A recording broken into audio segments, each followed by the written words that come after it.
Welcome to this week's episode of Purrfect Takes. I'm your host, Stephen Patton, joined by my dear friend and co host, Jacob Acquire. He's actually in Blowing Rock, North Carolina. He's spending the week with his grandparents. Pretty good grandson, I guess you would say. How are you doing this week, Jacob? Pretty good.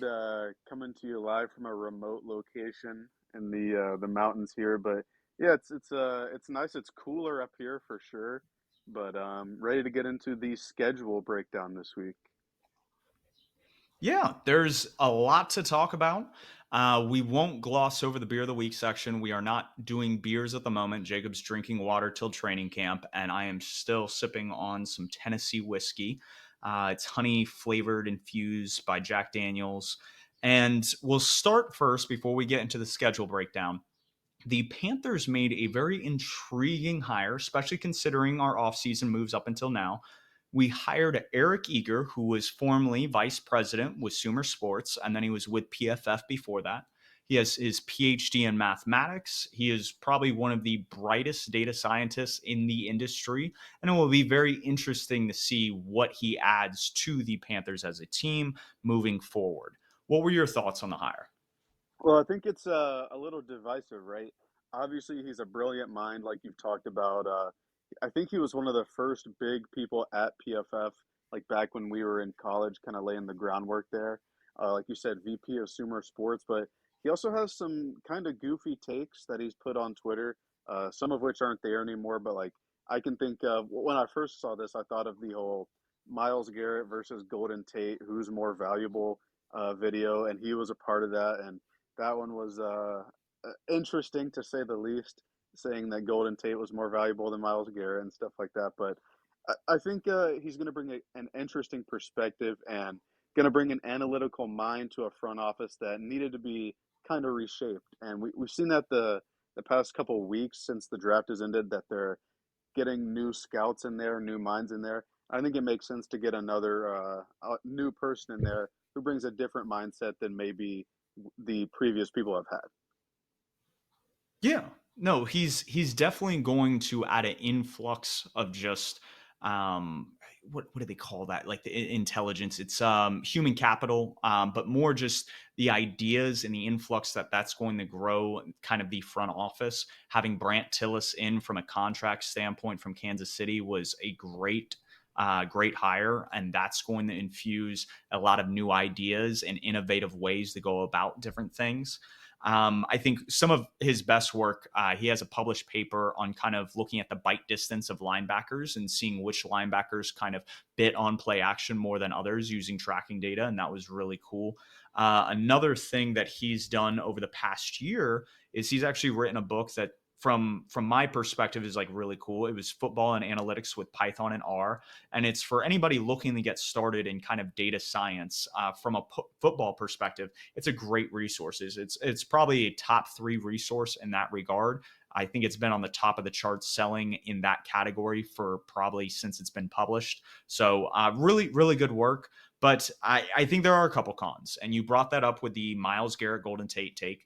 Which was just poor. And I can understand when you look at positional value and say, hey, a guy like Golden Tate, who's an average wide receiver, is probably more valuable than non premium positions. Like, say, we're talking about a linebacker or a corner.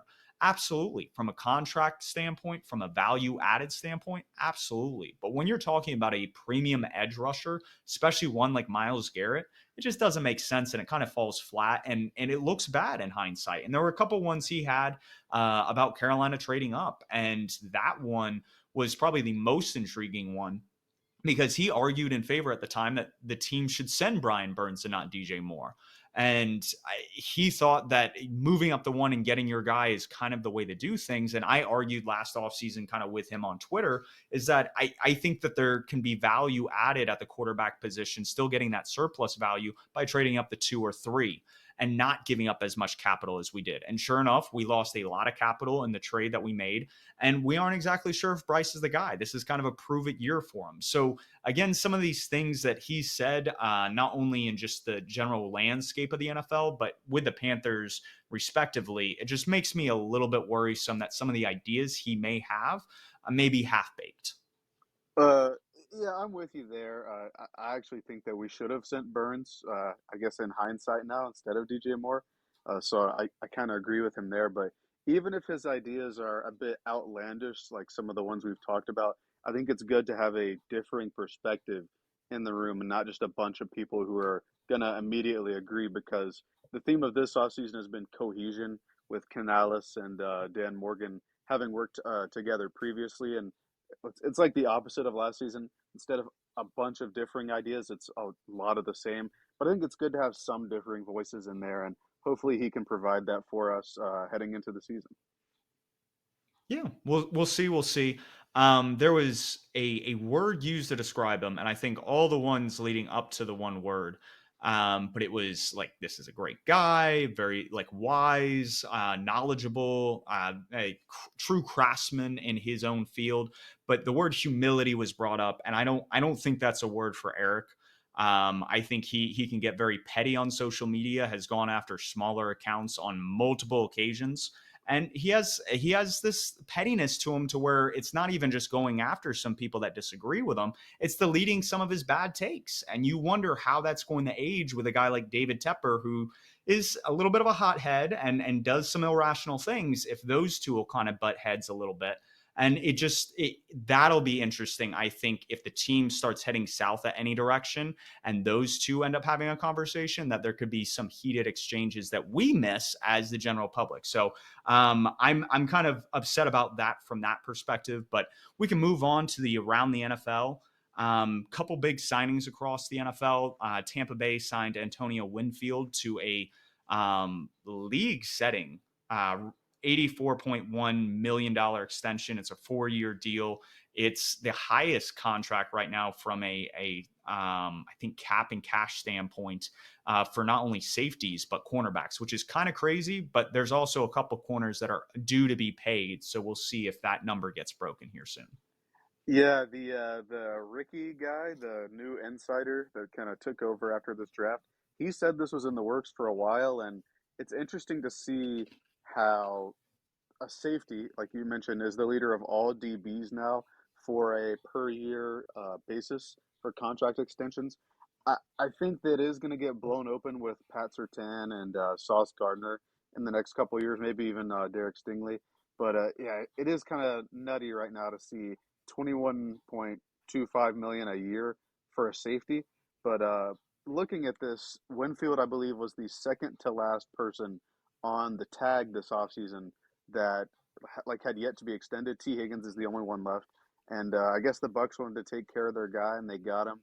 They also extended Baker, I believe, or excuse me, Mike Evans, as soon as the free agency started. So they're keen on keeping their own guys there. But I think the bigger extension and the bigger deal, well, obviously the bigger deal, but the more important deal, I guess, was the Detroit QB extension. Jared Goff got 212 million over 4 years with 170 million guaranteed. And just looking at it, Jared Goff isn't the kind of idea of a franchise quarterback, in my opinion. But the Lions have been wildly successful the past couple years with him under center. So it's kind of you either have to pay him or like who else are you gonna get? Well, what's interesting is a lot of people are going to point to the cap numbers, the cash that's due, and the cash that's due is definitely top of the market, which is kind of crazy to think about. But if we're looking at this from like an inflated APY standpoint, he's right around quarterback 10 pay. Because Joe Burrow would be the league leader, Josh Allen would be shortly after. Both of those guys would technically be making $60 million on an annual average value if they sign their current contracts today. You have guys like Justin Herbert, Lamar Jackson, Patrick Mahomes, Jalen Hurts, Kyler Murray, Deshaun Watson, Dak Prescott, all those guys from an inflated standpoint. If you account for what they were paid when they were paid, they were actually paid more. And so Jared Goff being in that like 10 to 12 range is kind of where he should be at. The biggest thing is his last contract had him closer to a guy like Daniel Jones or even Kirk Cousins deal with the Falcons, where it's not super high.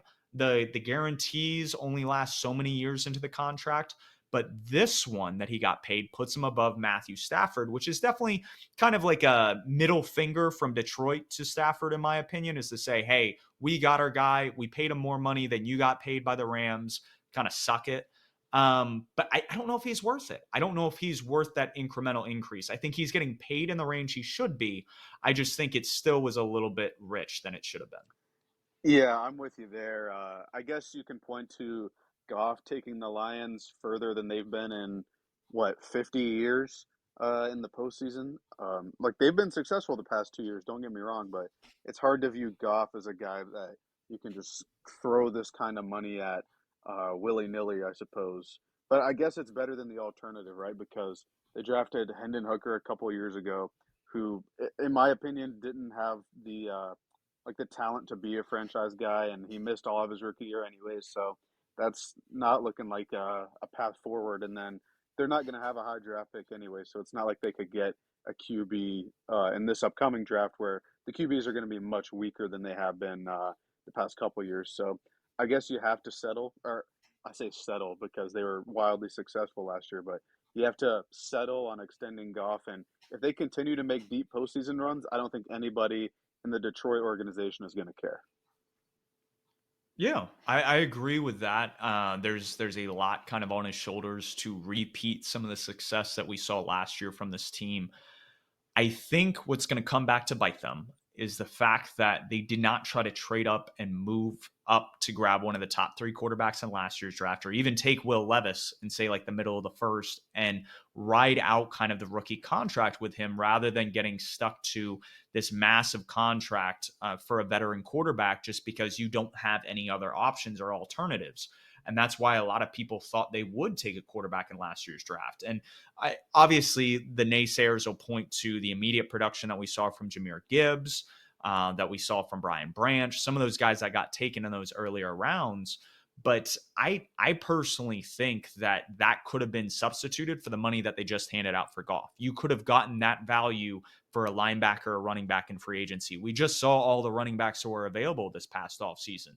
So that's where I think they're going to end up regretting it down the line is when they have all these people to pay and they don't have enough influx at some of these premium positions that matter in it. So we'll see what happens, but I think this is where kind of analytics and reality are going to start hitting together, and it's going to come down to whether or not Brad Holmes is able to just keep hitting on draft picks.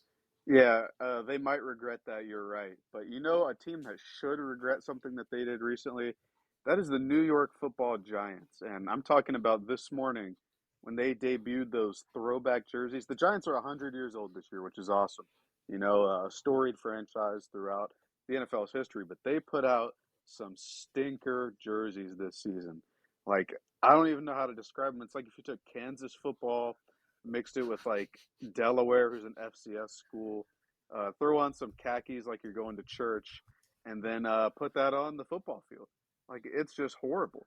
Even if you had like normal colored pants, it'd be bad. I don't know how to describe it other than bad. I think they're the worst jerseys I've ever seen.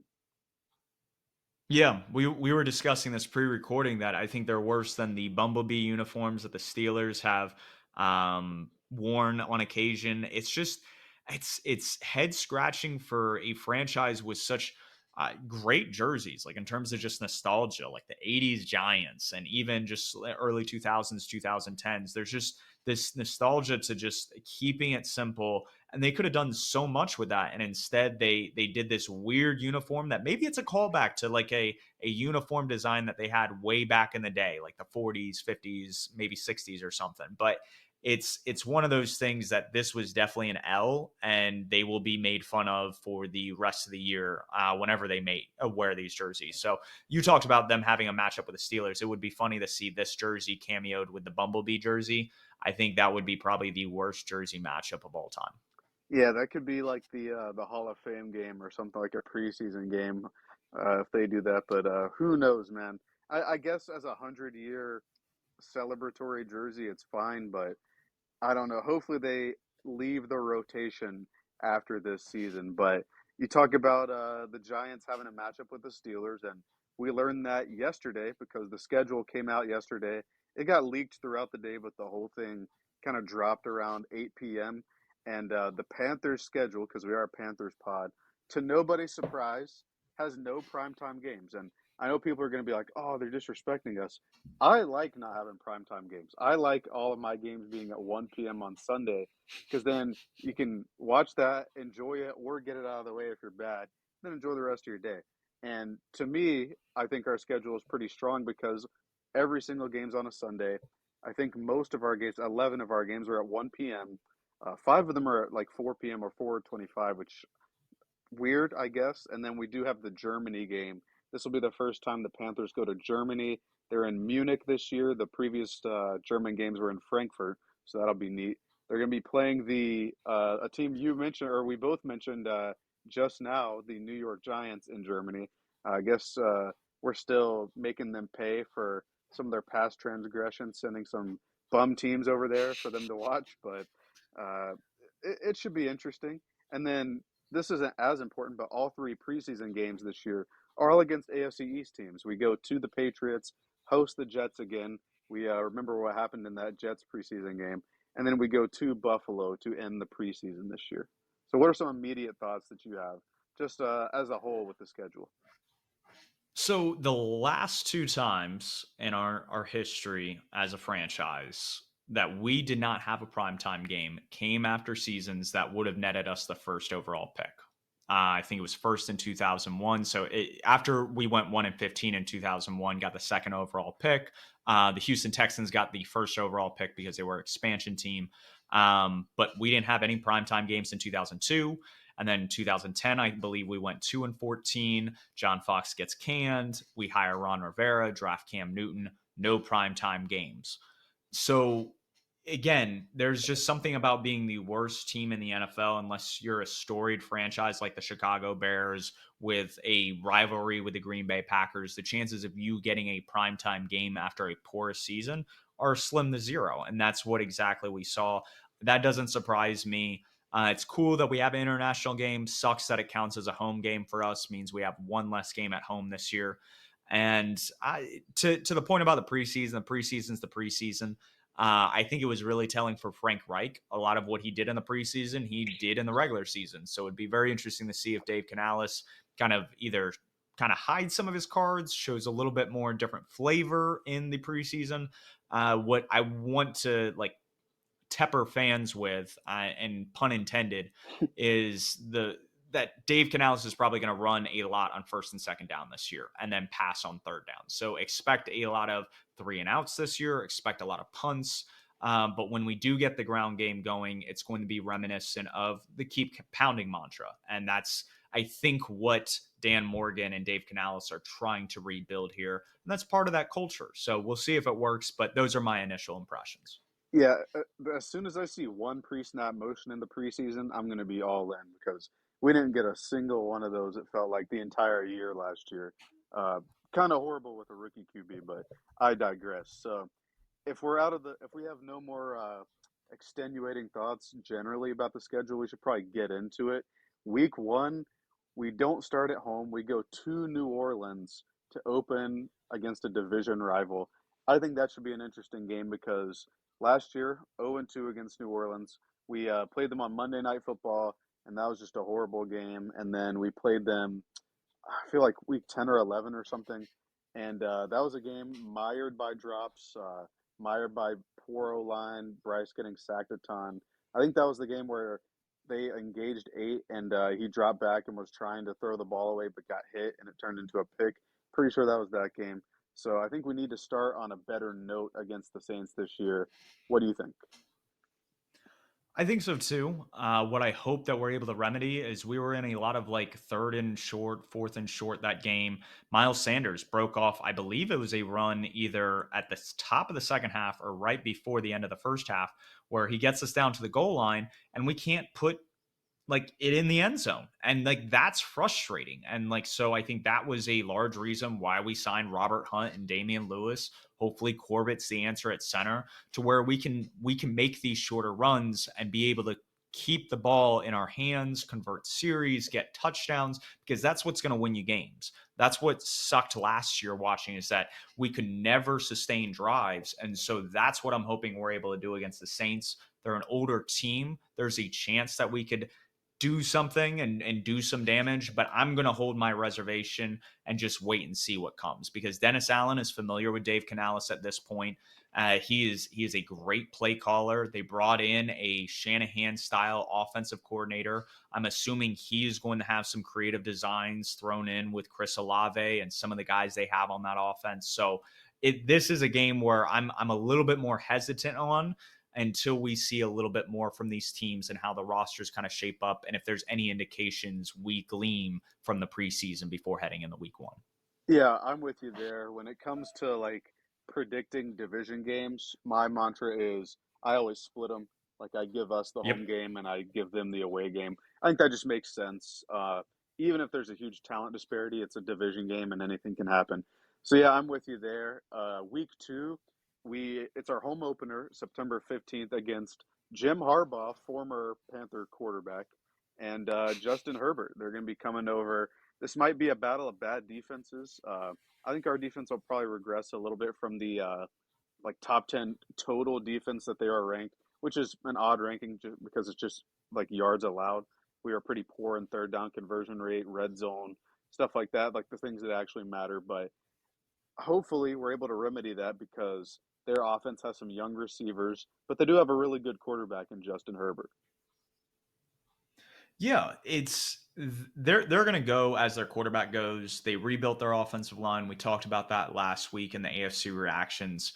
Um, for me, it's they still have their defensive line intact with Joey Bosa, Khalil Mack, some of the guys there. They're going to run the ball heavily. We restocked on the defensive line, so we may be able to combat that. I'm not as worried as the wide receivers they're throwing at us. I feel if JC Horn's healthy and where he's able to lock up Lad McConkey, we're going to be able to kind of keep this offense in check and stay in the game as long as our offense isn't making mistakes. So we'll see how that goes. I could see it being low scoring, not because the defenses are necessarily great, but because the weapons on both offenses are a little lacking, to say the least.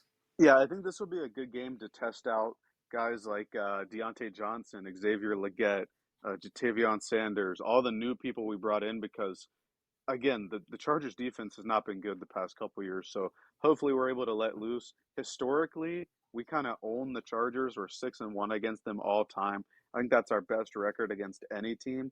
So hopefully we continue that with our home opener this year.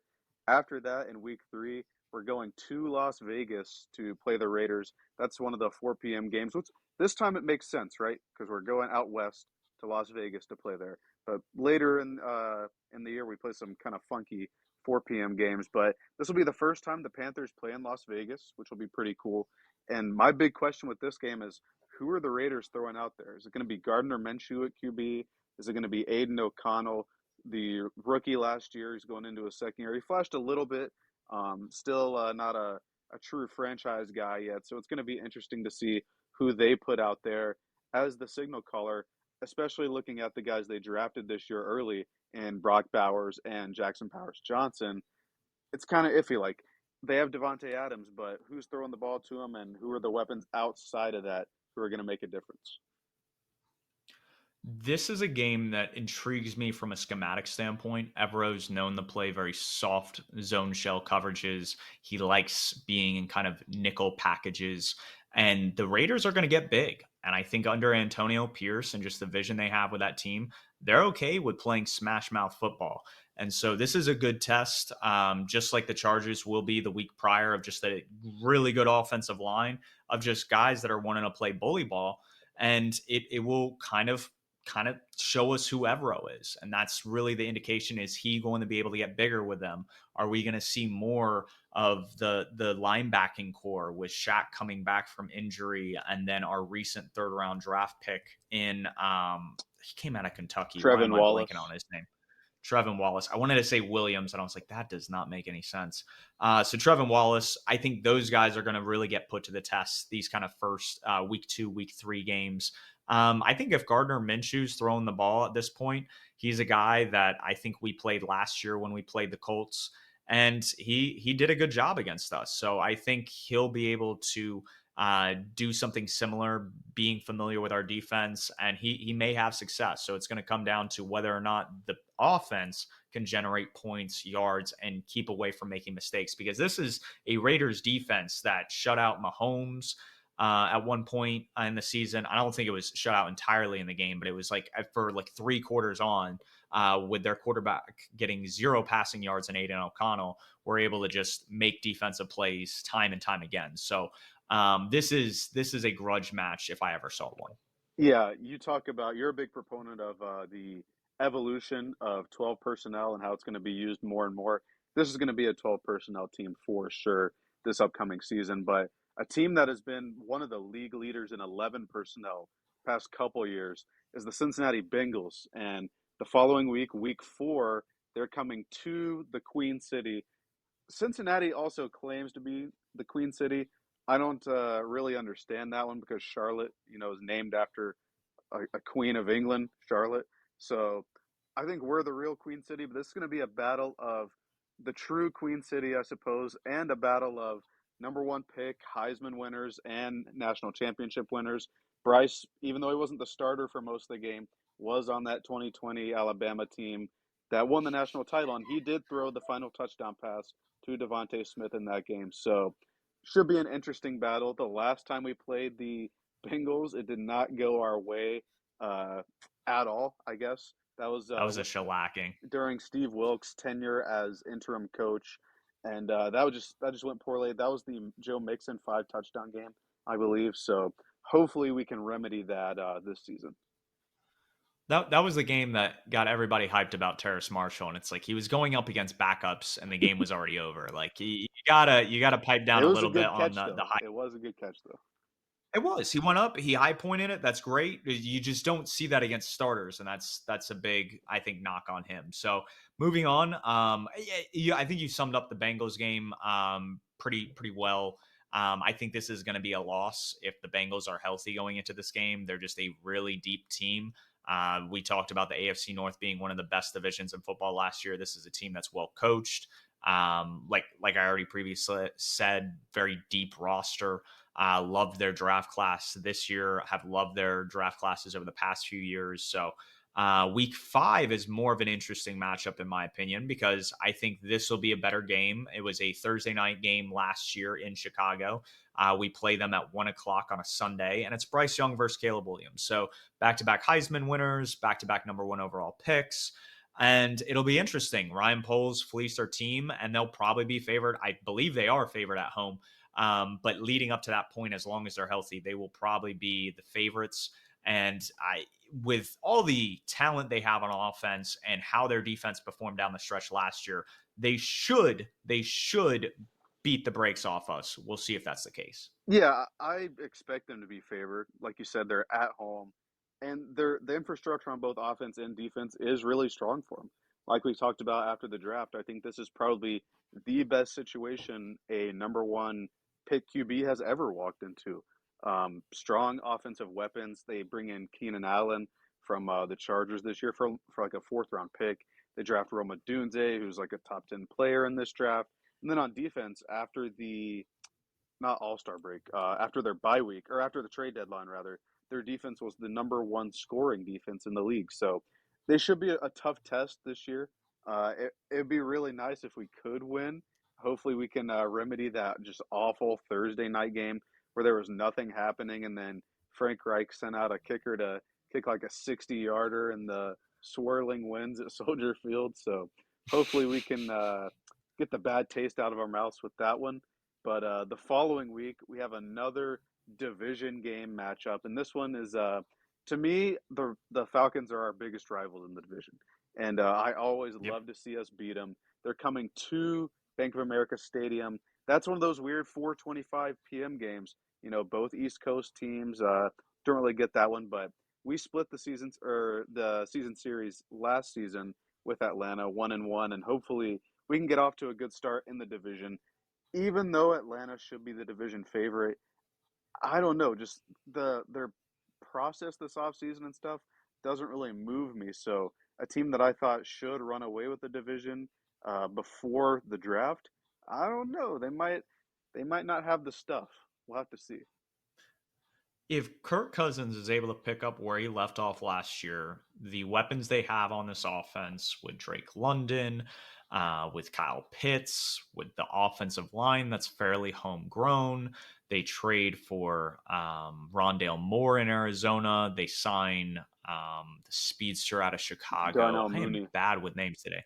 There we go, Darnell Mooney. So for me, and just seeing what they want to do on offense with Zach Robinson as the play caller, they're going to put up a lot of points. And so if we can't keep up with them, that's going to be the issue. I think on the flip side that we can look at, it's a home game and their defense is porous. And I think Ryan Nielsen elevated that squad a lot last year. They've gotten only older and haven't added as much talent. So I think that would be the biggest advantage, is that this is a game that we might be able to pencil in as not only a fun game to watch in terms of a shootout, but it might be our first win of the season, because a lot of the games leading up to this are going to be tough. They're going to be difficult. The Raiders team that would probably be the easiest to beat, we're going to be on the road in Las Vegas. And so that adds an element of travel. And some of these other teams are really, really good. So we'll see if we're able to kind of stay stride for stride with this Falcons offense. But I think this could be a very intriguing game. And it's a reason why it's flexed to the 4 o'clock spot, is that division games can be good. And this is, even though two mid teams, could offer a lot of juice. You talk about the infrastructure around Kirk Cousins and stuff like that. Do you think he's in a better spot this year than he was last year in Minnesota? No. I He had agree. Justin Jefferson, Jordan Addison. Now, Justin Jefferson, when he went out, if we're talking about that stretch, I would say that the supporting cast now is better. I'm But saying with in the Justin game when they Jefferson, played us, they had everybody, and Kirk Cousins had a very rough time that game. I think that we can give him Devereaux, problems. If you remember, he had the pick six, and who I think it was Deshaun Jameson just blasted him. It was Sam Franklin had yep. a pick six, and he just he blasted Kirk Cousins there at about the 15-20 yard line. So I don't know. I think we do have a good chance against the Falcons this year. Like I said, when we look at division games, I defer to the home team. So I think this is a good chance to get a win here. I think the following week is also a good chance. This is another 4 o'clock start, and this isn't a division game, so I'm not sure why this is the case, but Carolina is going to our nation's capital to play the Washington Commanders and Jaden Daniels. And I think this is interesting because the only time that Bryce Young and Jaden Daniels matched up, Jaden Daniels won. It was the overtime LSU game where LSU got the ball second in overtime, and they went for a 2 point conversion. And if you don't know college rules, if you go up at all in overtime, both teams get a chance to score. But if you're the second team and you score more, it's over. And so once who's the coach, Brian Kelly, saw that they scored, he was like, "We're going for two. We're either winning on this play or we're losing. We're not extending it," and they won. So it's going to be interesting to for Bryce to kind of have a revenge game against Jaden Daniels this season. Yeah, no, this should be an interesting matchup.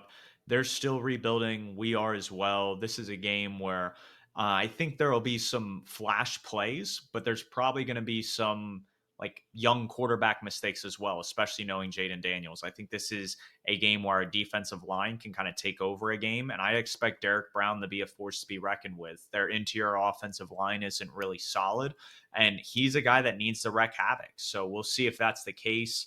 Hopefully, DJ Wanham, Ashawn Robinson, Davian Clowney, some of those guys are able to get around the edge and wreak havoc that way.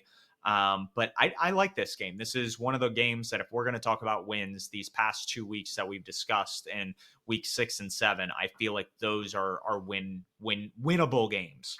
Going in the week 8, I'm not so sure about it, simply because we're again on the road. We're going to be at high altitude, which does impact home field advantage. So that's going to give Denver an edge. It is a it is a grudge match of the Super Bowl 50. This is not even close to the teams or caliber of rosters that were in that Super Bowl. It'll be Bo Nix versus Bryce Young. Did they ever play Auburn, Alabama, or did he already move on to Oregon by the time Bryce Young was starting in Bama? He had moved on to Oregon because the 2 years he did play at Auburn were before Bryce was on the team. Because Bo Nix was at two recruiting classes before Bryce. When we talk about Bo Nix, you got to remember he played against Justin Herbert in college, so he's been around the block. He's an older QB, And I don't know. I feel good about this one. I particularly don't think the Denver Broncos are a scary team at all. I think that offense has gotten much worse, to be quite frank, in the offseason. So we'll have to see. And I hate Sean Payton, so I hope we destroy him. But that's going to be an interesting one for sure. I do think the altitude will play a factor.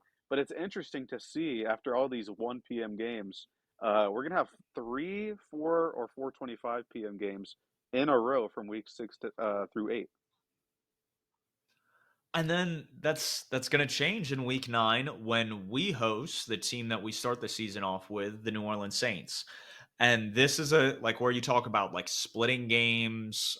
This is a game that I would pencil in. If we're going to be the Saints, we should beat them at home.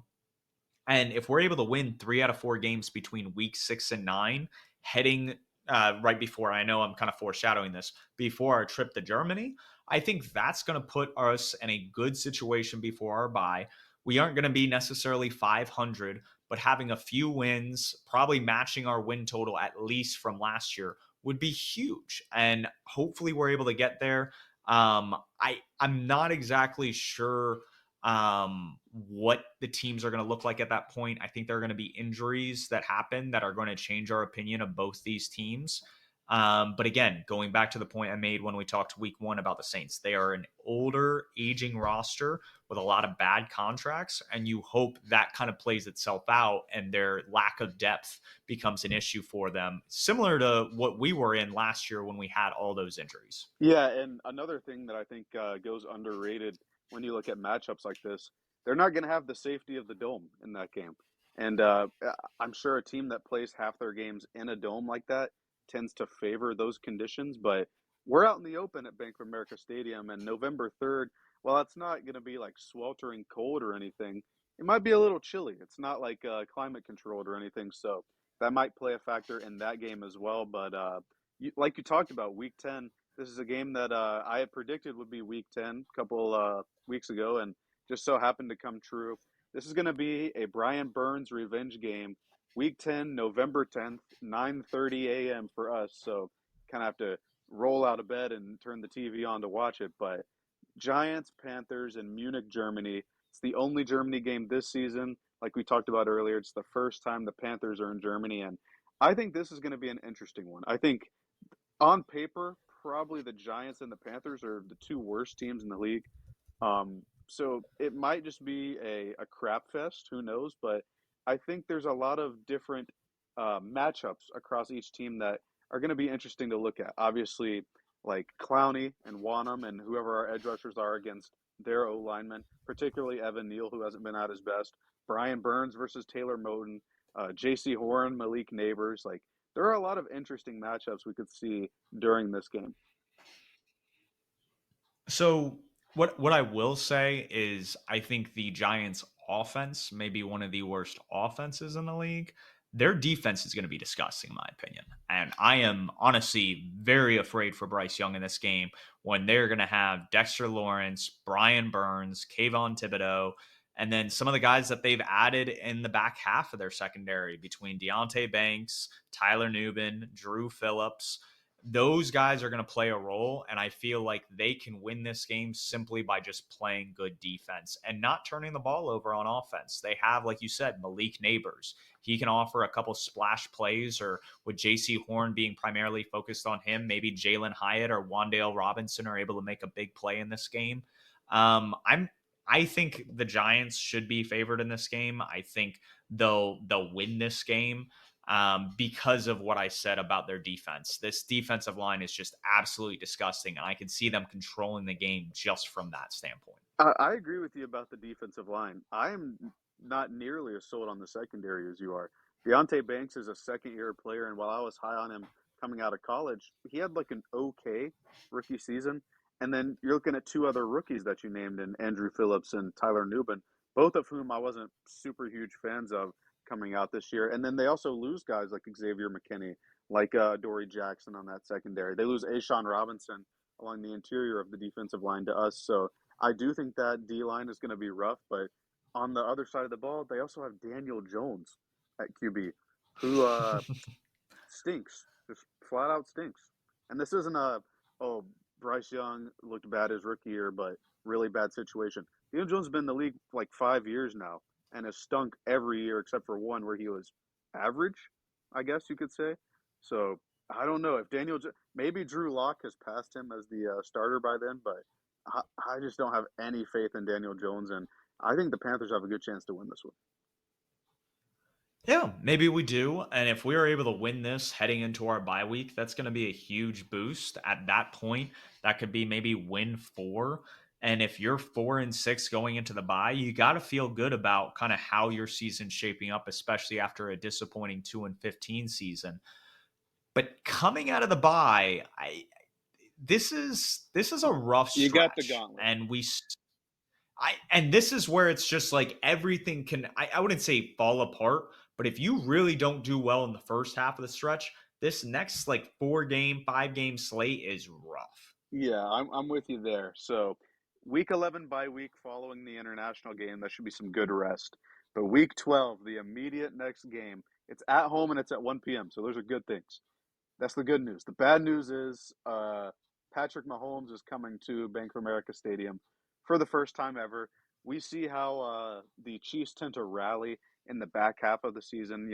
There's always some question marks with them, usually around October or something like that. But they kind of switch gears, hit a new level, if you will, between weeks 10 and 12. And we're right in that spot in week 12 where they could just look to take over and make their postseason run. Hopefully, Mahomes just doesn't like the turf and just doesn't want to play well. Hopefully, all their receiver woes catch up to him. But this is looking like it's going to be a rough game, November 24th, week 12. Yeah, for me, I'm looking at the defense and what Spags is going to do from a blitz standpoint. I feel like he's going to have this offense in hell, and Mahomes is going to do enough to probably win this game. And we saw that Evero had a couple good games against Patrick Mahomes when he was with Denver, and you hope to replicate some of that stuff, but you also don't have the mile high advantage here in Charlotte. So it'll be a fun game to have Mahomes in the city, have kind of the coverage that is around the Chiefs as they've won back-to-back Super Bowls. But this is a game that you just hope that you can stay in and make competitive, not so much that you come away with a win. The following week, however, I do think is a possibility for a win. It's kind of a revenge game for Dave Canales. You could probably argue it's still a revenge game for Baker, even though he's been paid and been with the Bucks for a year. But we host the Buccaneers in Week 13. It's the last 4 o'clock game that we are scheduled for this year, and it's interesting because I'm going to be very curious to see how Todd Bowles matches up with Dave Canales. If kind of the teacher kind of beats the pupil, or if Dave Canales is able to kind of rise above and play upset here. Because I believe going into this game, barring a lot of injuries by the Bucks, which is very plausible since they've retained a lot of their older members by Antonio Winfield, Mike Evans, Baker Mayfield. And sometimes when we see teams try to go back to back like that and they barely made the playoffs to begin with, they may have the bottom fall out, and we may be blessed with a easier game this late in the season. Well, it is going to be interesting, right? Because Canales and Bowles obviously know each other. Canales knows his tendencies, and Evero has experience playing them, not necessarily their play caller, but the Buccaneers. So I think one of the big things in this game, and like I said, I'm always going to favor the home team in division games. So I like our chances here. But Canales has a history of working with QBs and getting the most out of them.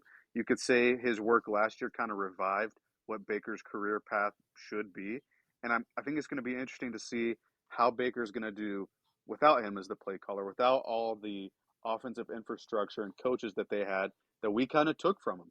Canales brought over Brad Idzik, who was the wide receivers coach, brought over their O-line coach, the run game coordinator.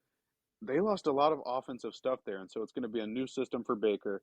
I'm interested to see how that's going to work out, but hopefully we come away with the win, and hopefully this is our last 4 p.m. game. You never know what can happen in Week 18, because Week 18, it could be 1, it could be Saturday, it could be 8:30 on Sunday. You never know, but hopefully we get the win there. But then the next couple games are going to be rough.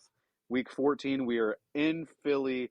The hospitality of the Philly fans will be on full display.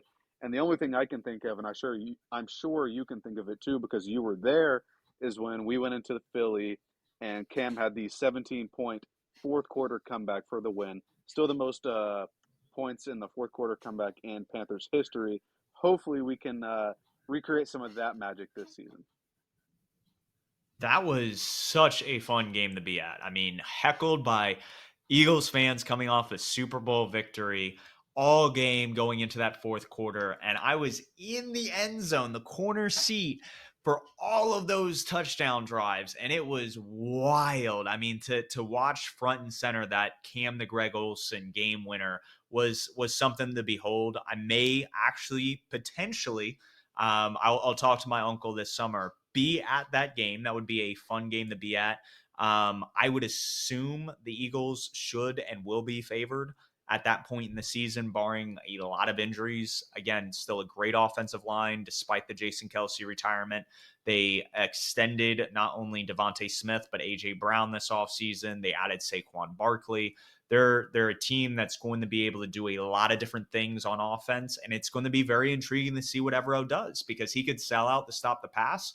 But between Hurts and Barkley, you're probably going to have a run game that is very hard to stop. So that will make things interesting. I think from a defensive perspective, the Eagles are going to be a lot better with Vic Fangio and their defensive line kind of getting rebuilt by Howie Roseman. So fun game from a personal standpoint, but I don't think we're going to be in this game, especially on the road. The only thing I'll say is that the Eagles started last year 10-1, I believe, and then just absolutely fell apart in the latter half of the season. And if that plays out again, we could be one of those teams that sneaks away with a win because down the stretch, after the Eagles did have a bit of a gauntlet there with the Chiefs and Bills, but after that, they just fell apart. And so hopefully we can take advantage of the run game. They were a pretty poor run defense last year. Hopefully Fangio doesn't want to do anything to fix it. Maybe we can take advantage of that, but I don't know. I agree. This is a game where Philly should be favored. And then there's another team from that division that's coming to Bank of America Stadium the following week, week 15, excuse me. That's the Dallas Cowboys, and I'm stuttering because I just hate the fan base and they're annoying fans. I can't stand them, like Stephen A. Smith. And the solace I can take in this is the last time I remember Dak Prescott being in the stadium, I believe we won that game. I think it was a week one game back in, I want to say He 2019, was in 2018. Bank of America last year, buddy. I don't count that game. I don't count that game. But I don't. A lot of last year doesn't count. But I'm thinking back to the week one game where we hosted them, and I believe we defeated them in that And game. Cam. Yeah, but Yeah. the Cowboys. I've said it year after year. Really good roster. They bring in Mike Zimmer as their defensive coordinator this year, so hopefully that's an upgrade for them. Even though it's for me, it's hard to see their defense get better after the past 3 years of Dan Quinn, where they've led the league in turnovers, been really good as a scoring defense. But I think Zimmer's a creative mind on defense, and he'll be able to turn that around. I think the implications of this game are interesting because we've talked about at length how the Cowboys have decided to go all in this year, despite it being like the last year of Dak and head coach Mike McCarthy's contracts. If they somehow slip and fall and don't take care of business here, that could spell the end of McCarthy in Dallas, especially if Carolina is as bad as a lot of people like have it out for them to be. So here's my thing. Mike McCarthy has taken the Cowboys to three consecutive 12-5 seasons, which is impressive. I We did agree. not see that during the Jason Garrett era.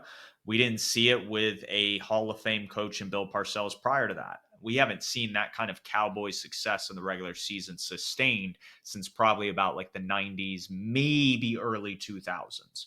So that being said, I think they're going to take care of business. What I love about the Mike Zimmer hire that you bring up is I think he's going to have a little bit more versatility and stopping, say, the 49ers. And when we talk about kind of the games we look forward to this year, that's a game I have circled because I want to see what Mike Zimmer does. If he's able to get bigger and play some of these 21 personnel looks with bigger bodies, because that's how Dan Quinn got cooked last year. I mean, he lost to the 49ers, the Dolphins, the Packers absolutely humiliated them from like an offensive standpoint all game. I mean, they dropped, it was what, like a 49-48 piece on them, and it was just absolutely disgusting to watch. And so That is what I'm most intrigued to see about this team. I think they'll handle business here. Dak Prescott, similar to Kirk Cousins in Bank of America last year, to Evero's credit, I think both of them had under 200 yards passing. So it may not be like a super passing heavy game. I just think Mike Zimmer and the talent that's on this Dallas Cowboys defense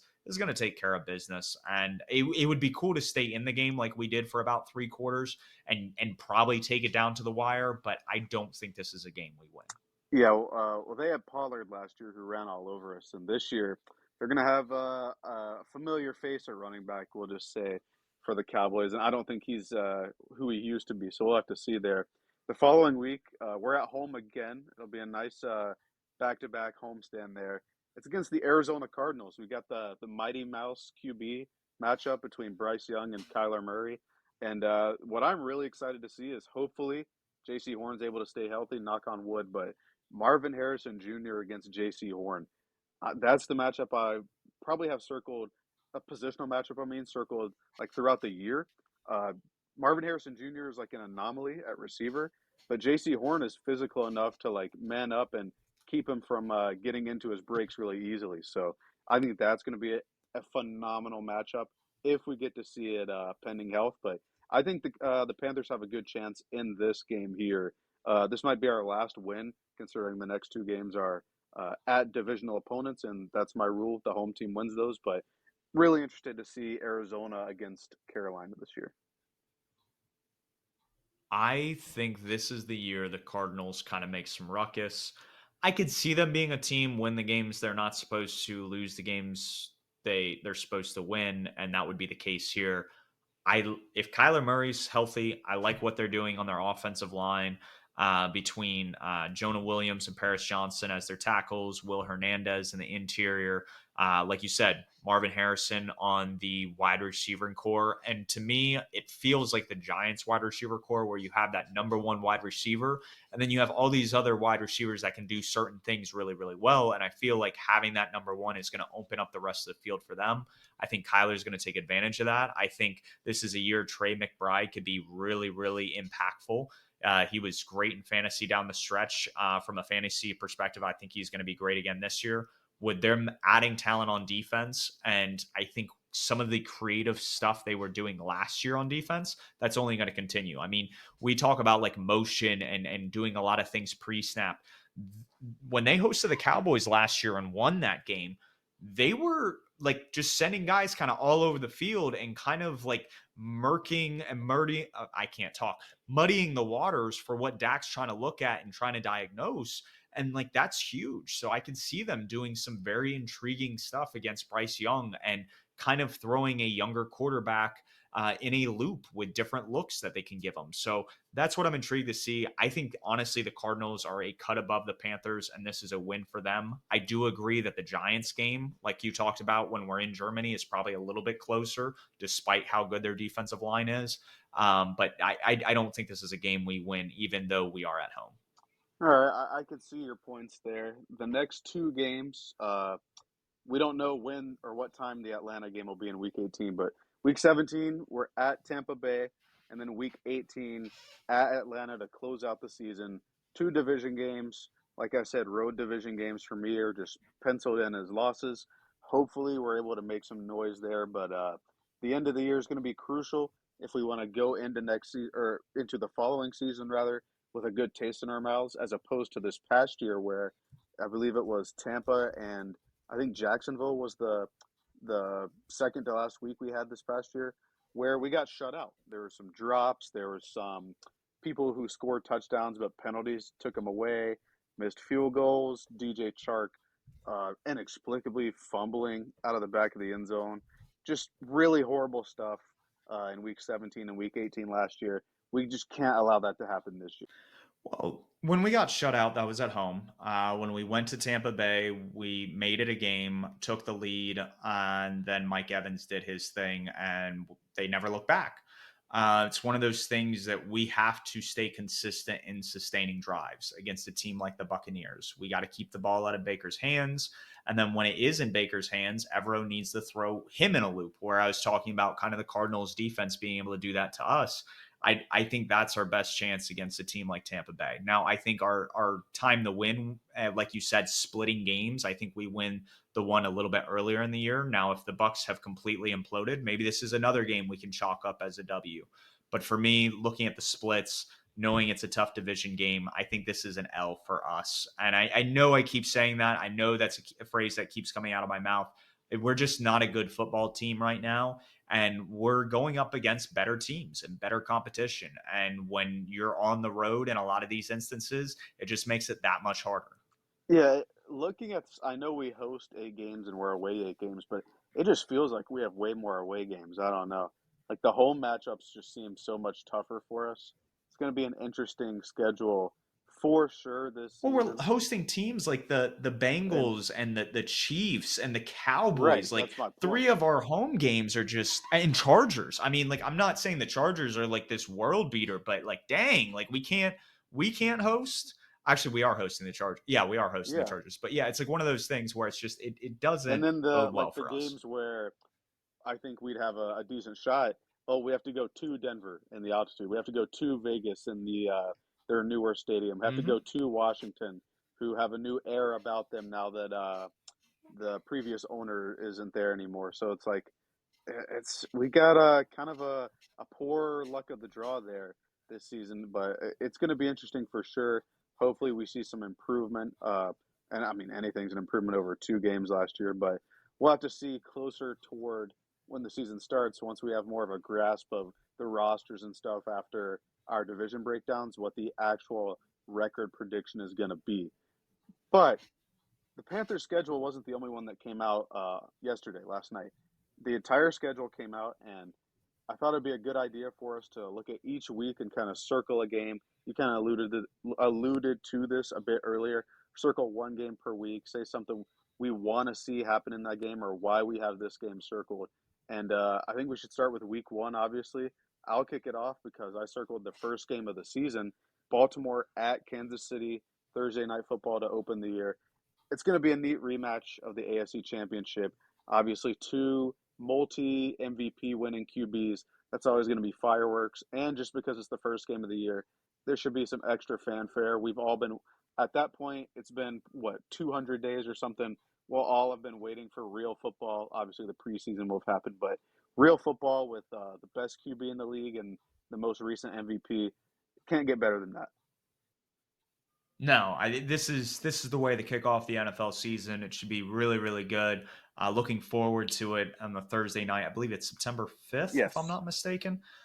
And that Sunday, week one, always brings a little bit of craziness. It's never really a full indication of what happens. We see some upsets, some things we didn't expect, and then the team shows its true colors moving forward. And one game that I think is just from a funny standpoint is we have the Steelers heading to Atlanta. And sure enough, Arthur Smith makes his return to the Falcons and he's going to go up against his old team. So I think it'll be very interesting to see the Steelers offense and how they perform and what Kirk Cousins and the Falcons offense looks like underneath Raheem Morris and Zach Robinson. So I think it's very interesting. There's a lot of narratives, and I think it could definitely be a game that provides a lot of memes heading into the 2024 NFL season.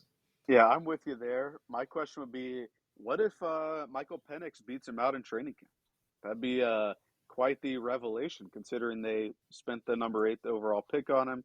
But I think Kirk will be the starter. But that's just thinking out loud, food for thought, stuff like that. But we, If he's not 100%, he could retweak something, and you're absolutely right. Maybe Penix is the guy week I one. mean, hey, they were willing to take him that high in the draft when their defense stinks and they had defensive needs. So who knows? But week two, for some similar reasons, I actually chose Pittsburgh going to Denver. And it wasn't the Arthur Smith revenge game, it was the Russell Wilson revenge game that I had in mind. I think he'll be the starter still at that point. I do think he'll start the season as the starter, and Fields might make a push towards the end of the year. But Russ going back into Mile High and kind of sticking it to Sean Payton, saying, "Hey, you didn't give me any easy buttons last year. You made everything difficult. Look at my new team now. We're gonna get the win here." I think it's gonna be interesting. I think Sean Payton gave Russ a lot of easy buttons, and they were very obvious on the field that it was guys he was missing in his reads and Oh, I'm with progressions, you. and I'm just it saying led to a narrative. lot of yelling matches. Oh yeah, yeah, no. From a narrative perspective, yes. If the Steelers go into Mile High and they beat them, that is going to be the narrative from the media. Sean Payton didn't give Russ the help he needed. Mike Tomlin's the dude, and Mike Tomlin is the dude. Like, don't get that wrong or twist it. But like you said, from a narrative perspective, it will be a lot of fun. So my week 2 is going to be Cincinnati at Kansas City. I think that's an intriguing matchup. I think at this point, this is kind of like the Bengals, one of their last kind of like hurrahs to be a true contender in the AFC. They'll be able to keep T. Higgins on the tag. They have a lot of stars on both sides of the ball. I think that secondary is going to gel a little bit better now that they've been in Lou Anarumo's system for a year or two now with some of those younger guys back there. And this could be a fun game. I mean, Kansas City right now is very thin at wide receiver while they are at home. They also lost the Jarius Sneed. So you wonder if they're going to be able to cover all the wide receivers, especially since Cincinnati just added Jermaine Burton. So it's one of those things that I think this is a very intriguing matchup, especially since they will have just played the Ravens.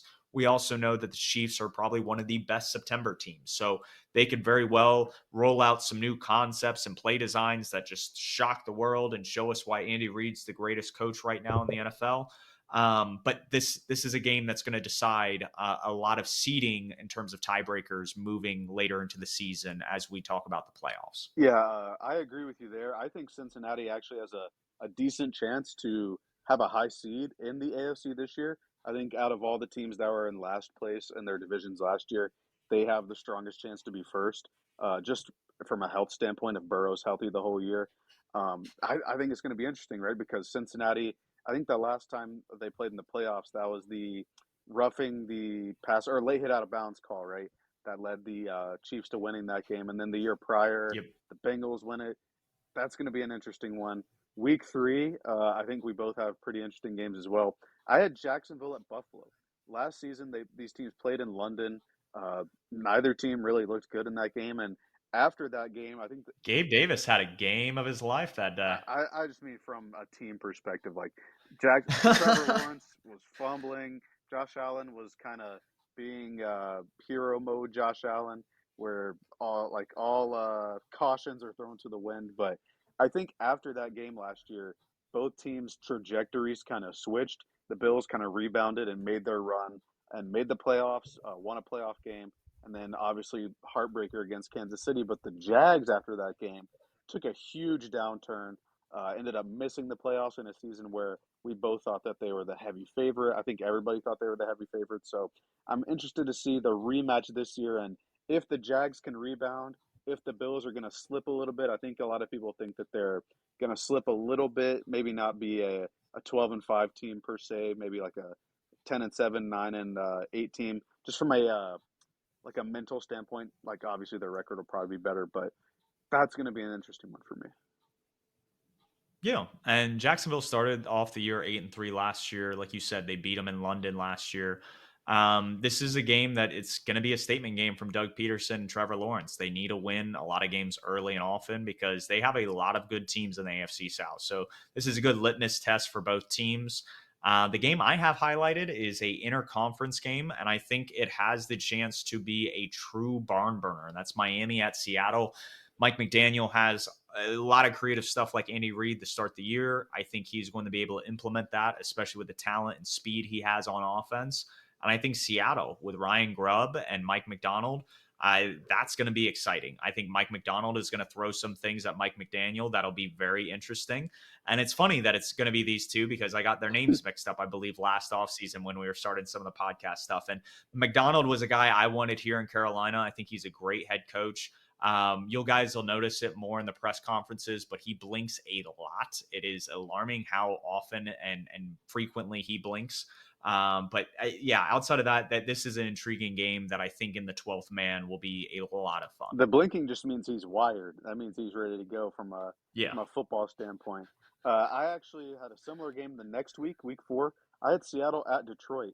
Last year, these two teams played and it ended in an overtime game, and it was a really fun, pretty decently scoring game.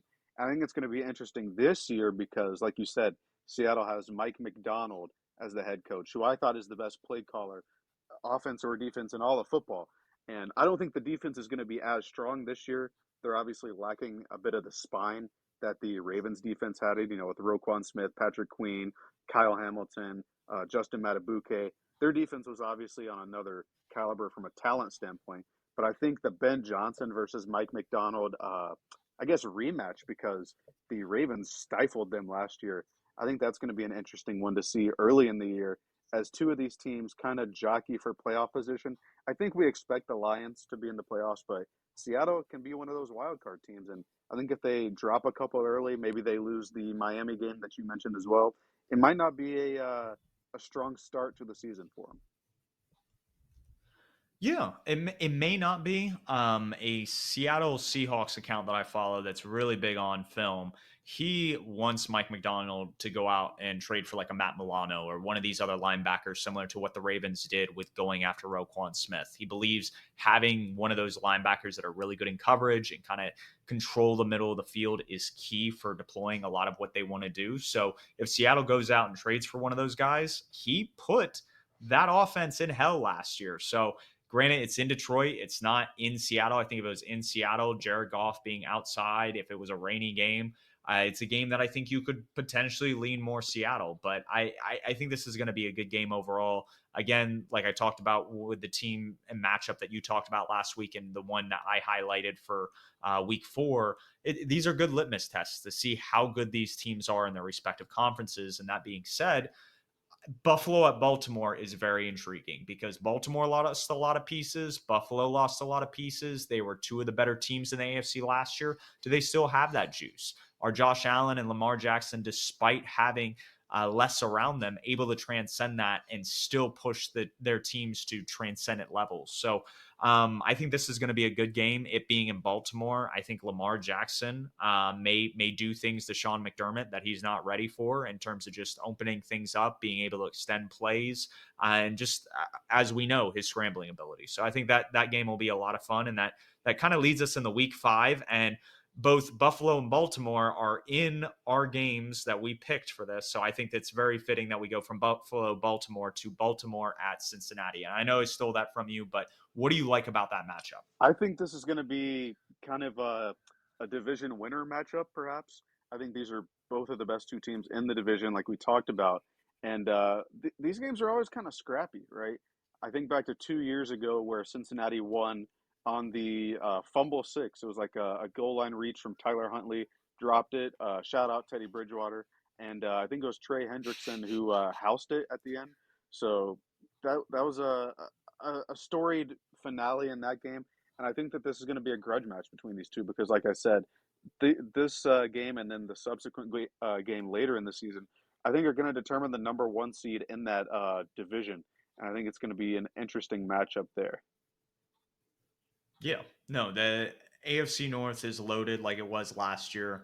This is a really, really good game. If everybody's healthy on both sides, it's going to be exactly like you said. It's going to be a grudge match. It's going to be like good Hmm. football, and that's what you want to see. Love that you highlighted that game. I have Buffalo going to Houston. It'll be a Stephon Diggs revenge game, and I think Diggs may not be as productive all year, but this is a game that he's going to have highlighted. And if he's the receiver he claims he is, he should have a Steve Smith caliber game. I could see Houston really turning on the firepower this game. And if Josh Allen's able to do the same, we could have ourselves a shootout in Texas in week 6. Yeah, Week, we're in week yeah, week 6. No, week week 5. 5. Yeah, yeah, yeah. I like that one too. Buffalo's got some rough ones to start the year. Hopefully, they're able to rebound from that because the rest of their schedule.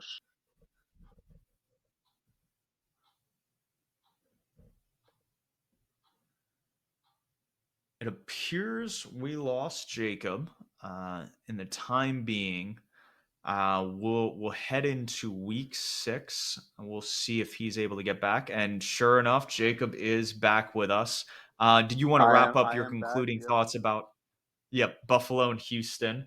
Just some of the because like you said, the front end of their schedule to start the year is rough. And it's like if you come out of the gate slow, it's gonna force you to do exactly what you had to do last year, and that's pretty much win out. Yeah, before I cut out, up here in the mountains, the connection's kind of rough. You never know, but yeah, the start of Buffalo season is going to be interesting, right? Because they lose Stephon Diggs, they lose Gabe Davis. They replace those with guys like Curtis Samuel, not a world beater receiver by any means, but he's a good tool.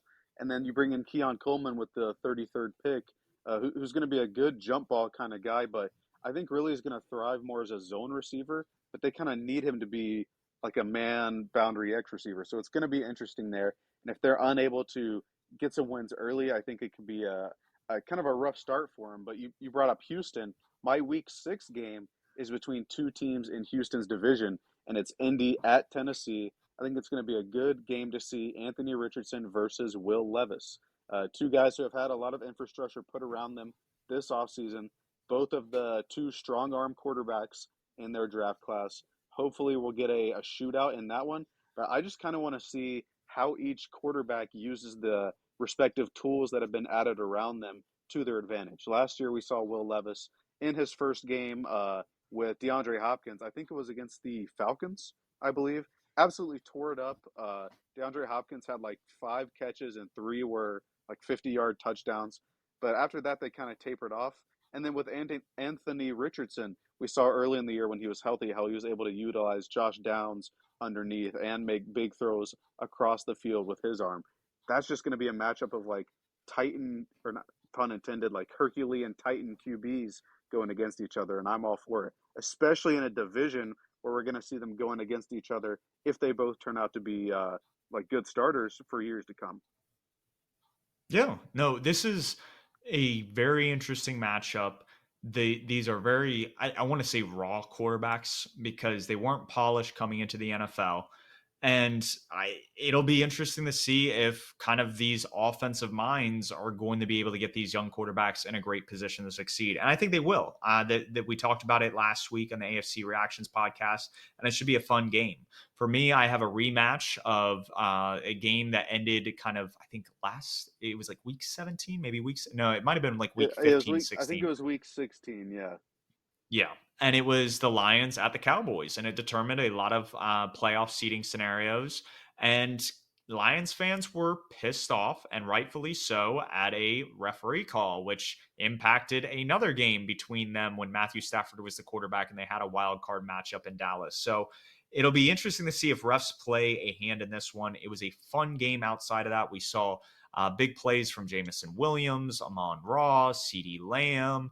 The run games were exciting to watch. The defenses, I think, had a couple of splash plays. So I like this one. It's a good NFC matchup, and it'll determine seeding again in that respective conference. So moving into week 7, you have a rematch of the last game of the 2023 season. that's right. Whenever you see a Super Bowl rematch, you can't really ignore it. And so, week 7, Kansas City is going into the Bay, into San Francisco. And I think that's going to be a really good game. Like we talked about earlier, there's been some faults with Kansas City, like in October over the past couple years. And I could see them, or I could see this rather, being a game that they drop. And for sure, San Francisco wants to get their revenge. But whenever you see two Super Bowl teams who are both like supposed to be good the following year, you got to keep your eyes on it. That's probably going to be. I'm sure they've already announced like the Sunday night football or Monday night football games. I'm sure that's going to be one of them that week, and it should be a classic. Yeah, no, that should be a banger. Unfortunately, it's not the Sunday night game. I think it is the 4 o'clock game, if I'm not mistaken. Which Man, what a we mistake! love. I know because the Sunday night matchup could be a snooze fest, and it's the reason why it's my highlighted game because I think it is crazy that the New York Jets, with an injury-prone quarterback, an injury-prone roster on that MetLife turf at Week 7, will be going to Pittsburgh. Granted, it'll be on Soldier Field; it won't be at MetLife. Not Soldier Field, Heinz It's Field. no, Gosh, and not I know Heinz. it's not even It's Heinz. Acrisure. Yeah, That's right. That's right. So I mentioned Chicago's field, and then I mentioned their old sponsor. It will be in Pittsburgh. But what is intriguing about it is that if Aaron Rodgers is not the starting quarterback, then it's going to be Jordan Travis, the rookie at FSU. And I talked about that last week, that maybe he follows a Dak trajectory. And I know you said that wasn't the case. Dak had Mississippi State as a number 1 seed when he was not number 1 seed, but the number 1 team.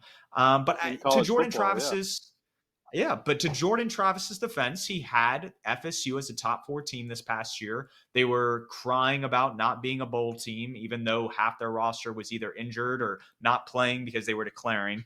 Um, that's interesting from that standpoint because he could be the starting quarterback for the Jets. But on the Steelers side, maybe Russ gets injured, maybe he gets benched, and we have Justin Fields. And Fields can be fireworks for sure, but he can create a lot of negative plays. And so I could see this just being a defensive grudge match on a Sunday night after we probably have a great slate of games. And we're just like, what are we watching? Like, this is not how we were supposed to end this day.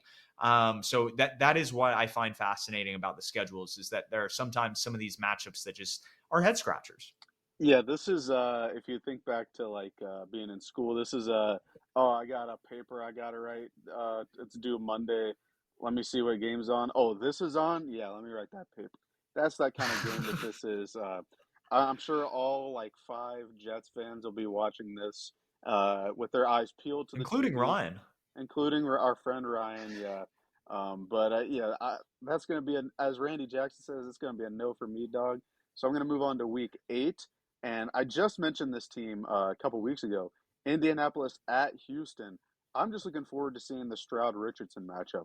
We didn't really get a chance to see a full fledged one like late in the year where Stroud had really taken off. So I want to see how that works out. Obviously, I think the Texans are the better team.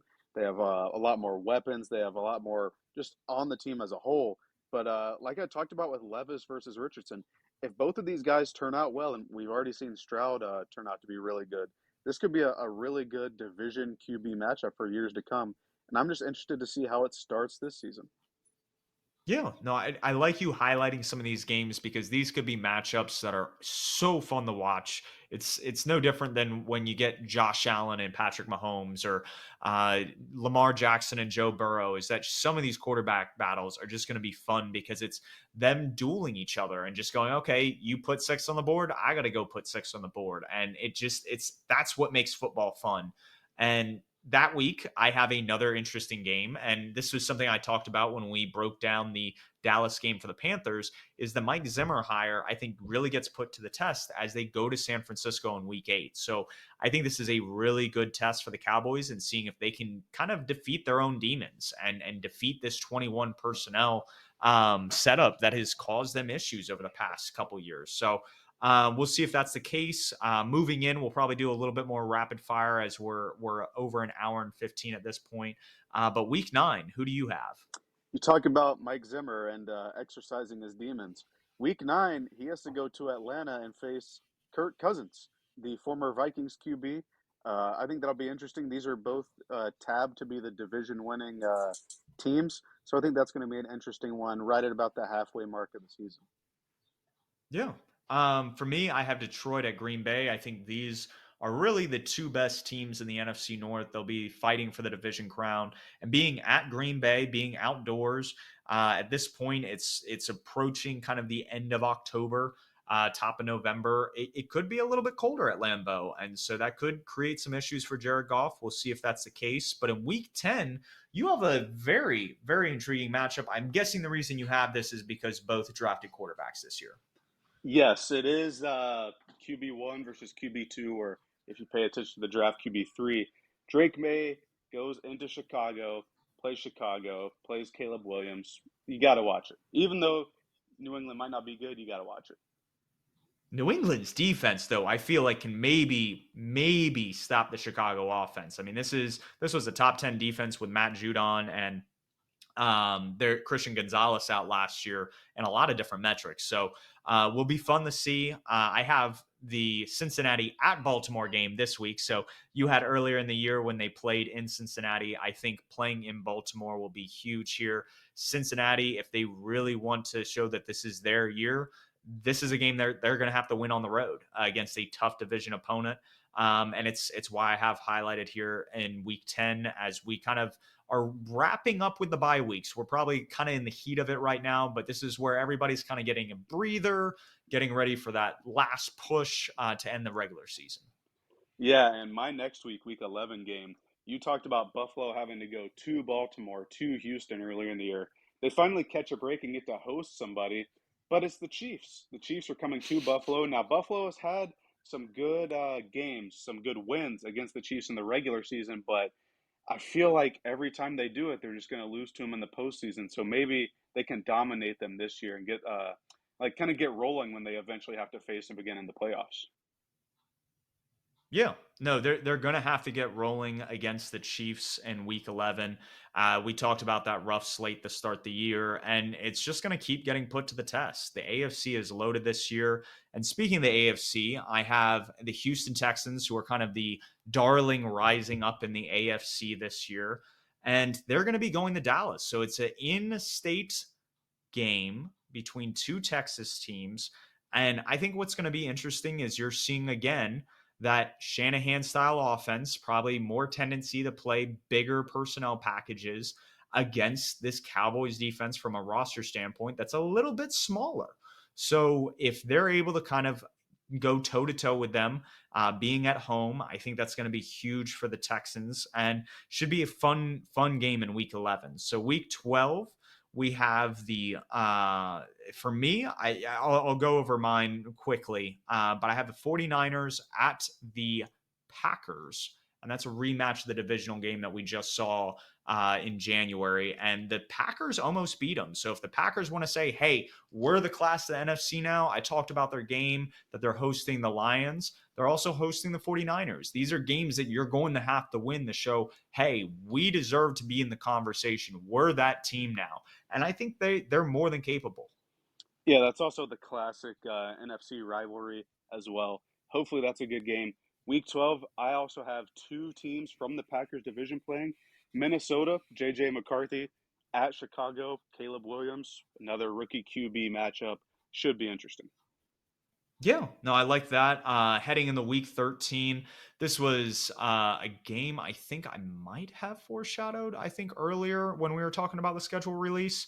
Actually, no, I think it was prior to recording a game that I kind of highlighted, but Philadelphia at Baltimore. You have two mobile quarterbacks or mobile quarterbacks. I like the offensive play callers here in Todd Monken and Kellen Moore. If you're talking about the elite play callers, I think both of these guys are just outside that frame, but these are really, really creative minds. They have really fun pieces to work with on the offense, and it should be a fun game. I'm excited for this matchup, and that leads us in the week 14. So we're almost like 3 quarters through the season at this point with highlighting games, and you have a fun AFC East matchup, which I mean, depending on the health of both of these rosters, could be an absolute just snooze fest, like I talked about with the Jets and Steelers earlier. Yeah, and that's going to play the key role there, right? Because I have the Jets at the Dolphins. Both of these QBs have dealt with their perspective or respective rather injuries in the past. But if it's Rodgers versus Tua, should be fireworks. If not, who knows? But I think that's going to be an important game late in the season because even if the Bills are tabbed to be the division favorite, I think one of these teams is good enough to make the playoffs in the AFC, and this might be a tiebreaker game or a determinant game that one of these teams needs to win. Yeah, no, absolutely. And like you talked about, Mike Zimmer kind of having a revenge game against Kirk Cousins earlier. Kirk Cousins gets his revenge game going to Minnesota, going up against JJ McCarthy, going up against Kevin O'Connell, facing his former team. And I think it'll be interesting. I don't know if Atlanta's defense is going to be able to stop what Minnesota's putting out on the field with Justin Jefferson, Jordan Addison, TJ Hawkinson. Really like kind of their offensive, like structure around JJ McCarthy. And we talked about Caleb Williams probably going into one of the better circumstances. This is a really good circumstance for JJ McCarthy. And if he makes the most of it, this will be a fun week 14 game. Yeah. So the next week, I also have another NFC South team. It's actually an interesting one. It's Washington going to New Orleans, and normally it's like, oh, Washington, right? But this is going to be them coming off of their bye week. They have a week 14 bye, like the latest bye week, coming off of it, and I'm interested to see how Jaden Daniels does down the stretch. Like we talked about, it's a rookie QB, right? He may have ups and downs to start the year, but you really want to end the season strong, and I think this is a good opportunity for the Commanders to walk away with a win in New Orleans because, like you talked about, that's an old roster, right? And if they're beleaguered with injuries, they're going to be weak at the end of the year. And I think this is one that Washington can snag from them. Yeah, I like what you have here. Dennis Allen puts a lot of rookie quarterbacks in hell. We saw it with Bryce Young last year. So it'll be interesting to see if that's the case. If Jaden Daniels is able to take off and their offense has some firepower with Cliff Kingsbury calling plays. Not exactly sure. This is one of those games that it could be really, really good, underrated, and like I said, I think it's a good test for a rookie quarterback this late in the season. For me, another game for Buffalo that is going to be tough, and they are on the road yet again. They head to Detroit to play the Lions, and I keep looking at all these games, and I'm just like, man, are the Bills going to get over 500 this year? And I think they should with the rest of their schedule, but some of these just like gauntlet games are really tough, and this one should be really good. I like Josh Allen going up against the defense that the Lions are rolling out. I think he'll have a lot of success. It'll be interesting to see if some of the new pieces on the Lions secondary are able to gel at this point in the season. And if so, are they able to stop kind of the wide receiving core that the Bills are throwing out there with Keon Coleman, the guy they just drafted, Khalil Shakir, who's come on, Dawson Knox, and then Dalton Kincaid. And if James White can stop dropping, is it James White? No, it's James James Cook. Cook. If James Yeah. Cook can stop dropping passes, they'll probably put a lot more points up on the board as well this year. Yeah, I'm with you there. Like we thought during last season, right? I think it was like week 9 or 10, where Buffalo was 4-5 or 5-5, that they might end the year 500, and then they rallied, obviously. So we'll have to see what happens there. But week 16, I only chose this one just because the playoffs a couple years ago, Tampa Bay at Dallas. I just want to see how that one plays out. Yeah, this will be interesting to see if Todd Bowles at this point has the team still together.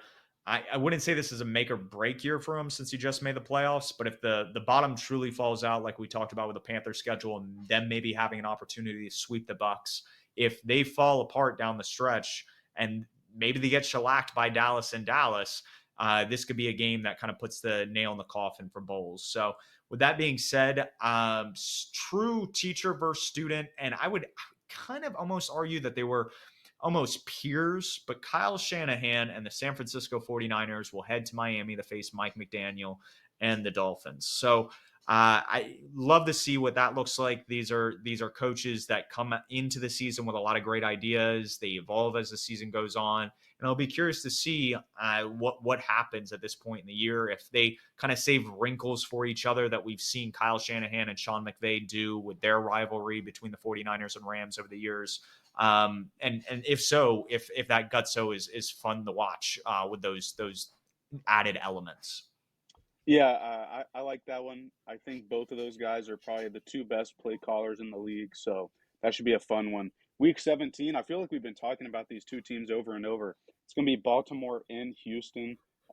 Baltimore, a lot of tough games, just like Buffalo and Houston. After their really good season last year, is going to have to face some of the big boys in the regular season due to all their wins and success. Are they going to be able to take care of business? Against a really strong team that made the AFC Championship last year, beat them in the playoffs last year.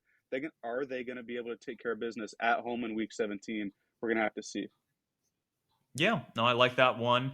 And they save one of the better games for the end of the year. Always a good division rivalry between the Cowboys and Eagles, and Dallas heads to Philadelphia. That late in the year, it's going to be cold, and it'll be intriguing to see kind of how these teams kind of play each other. I feel like at this point in the year, the Eagles are definitely going to lean more into their running game, and it'll be interesting to see if the Cowboys are still going to be able to have the passing efficiency we saw them have last year, which then leads us in the week 18. We're here at the end of the regular season in terms of matchups. We're going to be intrigued to see as the season progresses.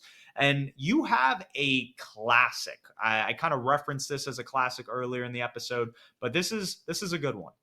Yeah, we talked about the Giants finally being 100 years old, right? Well, there are two teams that are older, and both of them have hit 100, God, like 5 or 6 years ago, maybe more than that. It's going to be Chicago going into Green Bay, and I really like this game because I think Detroit's going to win the division.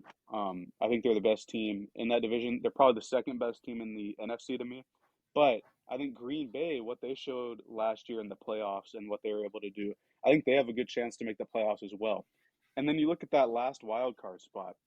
If Chicago, and I think they have a lot of the roster in place, if they're going to want to make a run and make the postseason, I think they have to beat Green Bay at the end of the season to get into that last spot. I think it's going to be fireworks if Caleb Williams is as good as he's hyped up to be, and his supporting cast can help him versus Green Bay in Lambeau in Week 18. We know how they flex games. That's probably going to be the one that's flexed to the night game, just because of the rivalry and the potential storylines that have to play out. Yeah, no, this is going to be a good one. I think the Packers have a lot of opportunities to prove that they're the class of the NFC. So it will be interesting to see what playoff implications this game has at the end of the season. The game that I have highlighted, Mike McDonald only allowed out of like all the Shanahan prodigies, one of them to get over 30 points. And it was Sean McVay. Sean McVay and Matthew Stafford went into Baltimore, took the Ravens to overtime, and the Ravens won on a punt return, if I'm not mistaken. And so now, as he's the head coach of the Seattle Seahawks, the Rams and the Seahawks have gone back and forth over the years.